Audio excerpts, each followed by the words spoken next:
ہی قابل مبارک بات مجلس ہے۔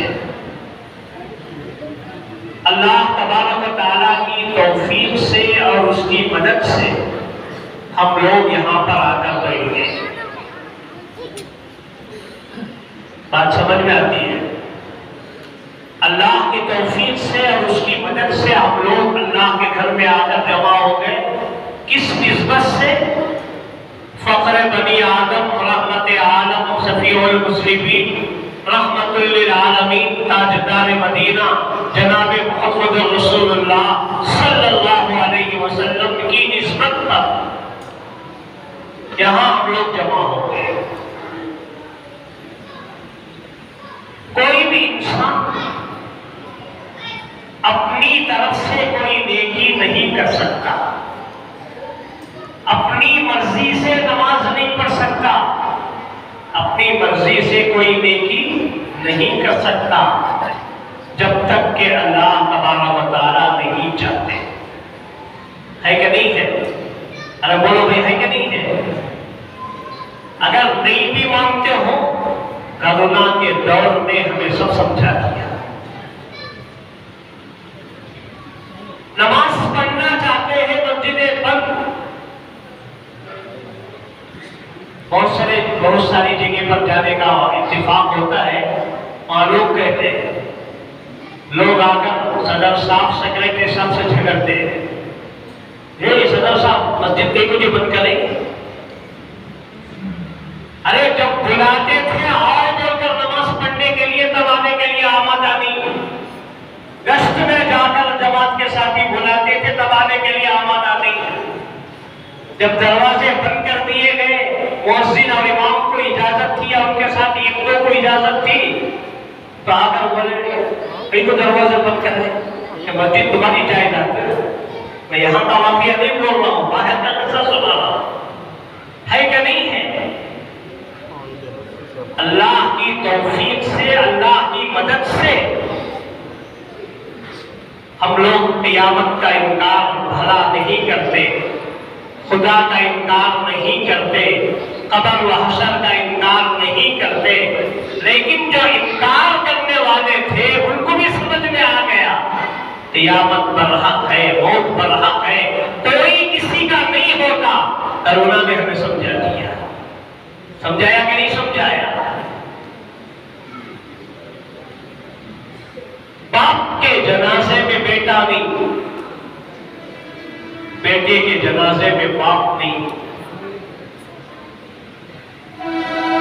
کہا جاتا تھا قرآن مجید میں، حضرات علماء کی موجودگی میں عرض کروں، یوم یفر المرء من اخیہ وامہ وابیہ وصاحبتہ واخیہ وصاحبتہ وبنیہ، مختلف جگہوں پر قرآن کریم نے کہا قیامت کے دن باپ بیٹے سے بھاگے گا، ماں بیٹی سے بھاگے گی، رشتہ دار سے بھاگے گا، یہ دوست سے بھاگے گا کہ یہ آ رہا ہے کہیں مجھ سے نیکی نہ پوچھ لے۔ جناب والا وہ دور قیامت کے دن تھا، لیکن ہم نے دیکھ لیا باپ کا جنازہ ہے، بیٹے سے پوچھا جاتا ہے کہ کیا لاش کو گھر میں لایا جائے؟ بیٹا کہے گا کہ نہیں، رکو سنو، پانچ نماز پڑھو، پانچ کفن کر لو۔ ہوا کہ نہیں ہوا ایسا؟ پوری دنیا کے اندر ہوا۔ اللہ تعالیٰ یہ بتانا چاہتے ہیں کہ میری محبت، میرے پیغمبر کی محبت جس کے اندر ہوگی وہ پائیدار ہے، اس کے علاوہ کوئی رشتہ پائیدار نہیں، کوئی محبت پائیدار نہیں۔ یہ سب وقتی ہوتے ہیں، وقتی ہوتے ہیں۔ اللہ نے جسے توفیق دی، ہم لوگ یہاں پر آ گئے۔ توفیق کا لفظ میں استعمال کیا، حضرات علماء کی موجودگی میں عرض کروں، توفیق کسے کہتے ہیں؟ جو چاہے مسجد میں آ جائے گا، کوئی نیکی کرنا چاہے تو جو کوئی بھی نیکی کر لے گا، حج کو جانا چاہے تو کوئی حج کر لے گا، نماز پڑھنا چاہے گا تو کوئی نماز نہیں پڑھ سکتا، روزہ رکھنا چاہے تو کوئی روزہ نہیں رکھ سکتا، قرآن پڑھنا چاہے تو کوئی قرآن نہیں پڑھ سکتا، کوئی بھی نیکی کرنا چاہے تو کوئی نیکی نہیں کر سکتا، جب تک کہ اللہ کا دست مبارک اس کے اوپر نہ ہو، اس کی توجہ اس بندے پر نہ ہو، اللہ کی توفیق اسے نہ ملے تو کوئی آدمی کچھ نہیں کر سکتا۔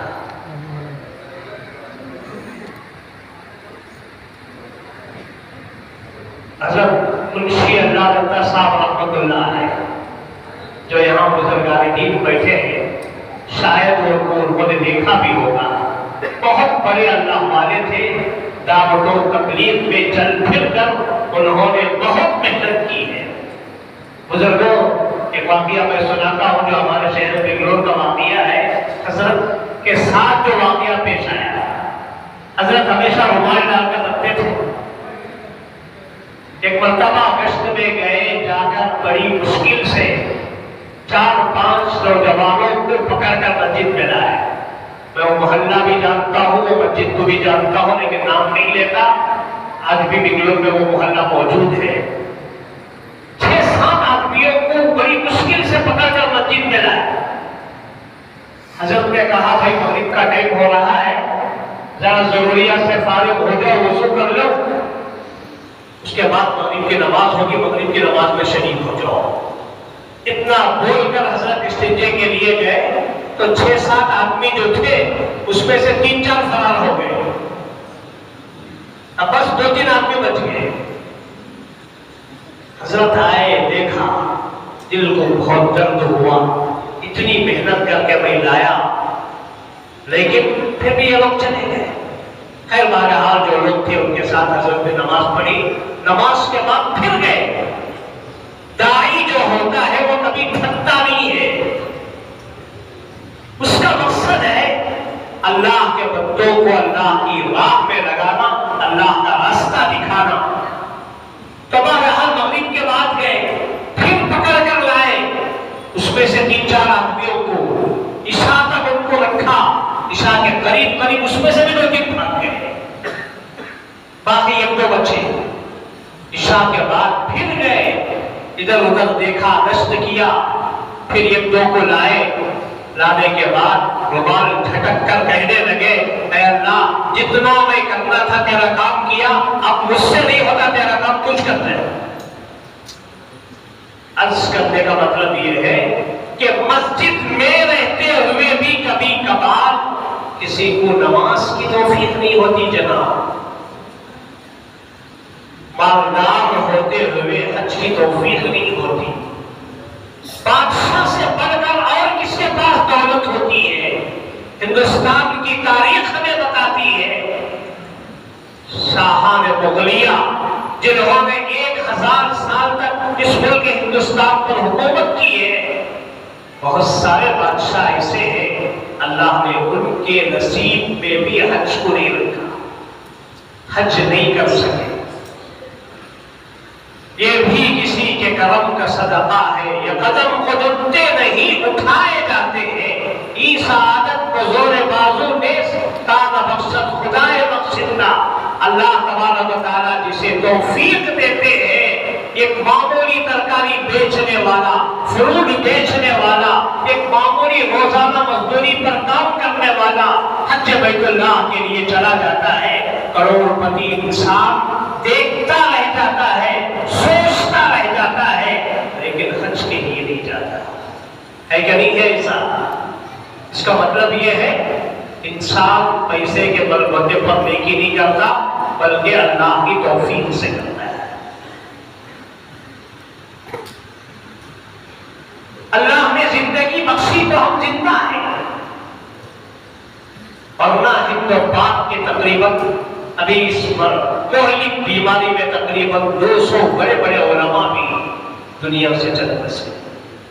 اللہ نے ہماری زندگی باقی رکھی تھی تو ہم اللہ کے گھر میں آنے کی ہمیں سعادت کی، اللہ کے پیغمبر کا تذکرہ کرنے کی، سننے کی اللہ نے ہمیں توفیق دی۔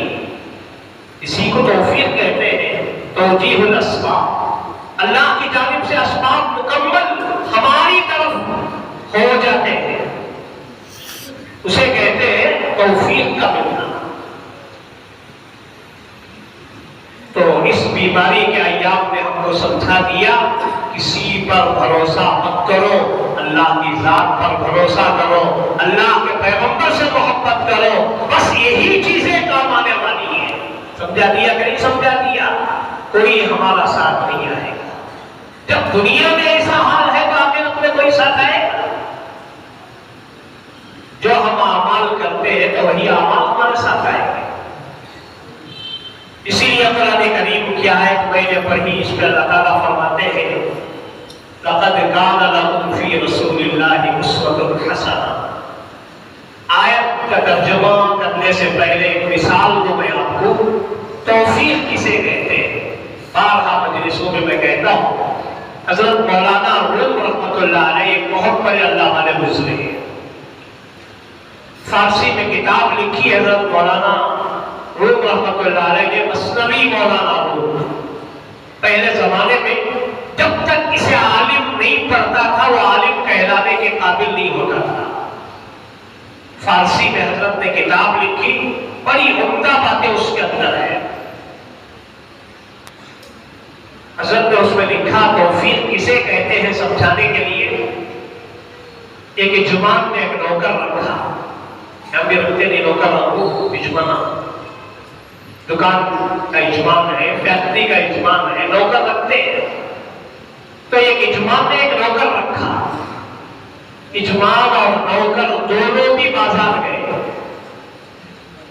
نماز کا وقت ہو گیا، وہ مسجد نے آزان دی، حی علی الصلاۃ حی علی الفلاح۔ کیا مطلب؟ اللہ کی تعریف بیان کرنے کے بعد کہا جاتا ہے کہ آ جاؤ نماز کی طرف۔ 5 وقتہ نمازوں کے لیے 5 ٹائم اذان دی جاتی ہے، دیتے ہیں کہ نہیں دیتے؟ کیا مطلب؟ اپنے کام کو چھوڑو آؤ مسجد کی طرف، اپنے کام کو چھوڑو آؤ کامیابی کی طرف۔ لیکن بعض بندے تو آ جاتے ہیں لیکن بہت ساروں کو توفیق نہیں ہوتی۔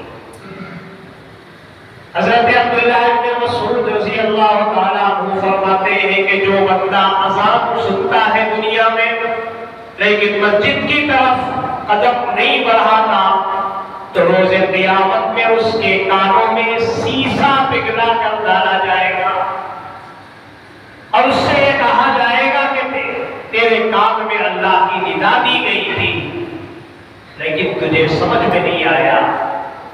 مؤذن نے مسجد کی طرف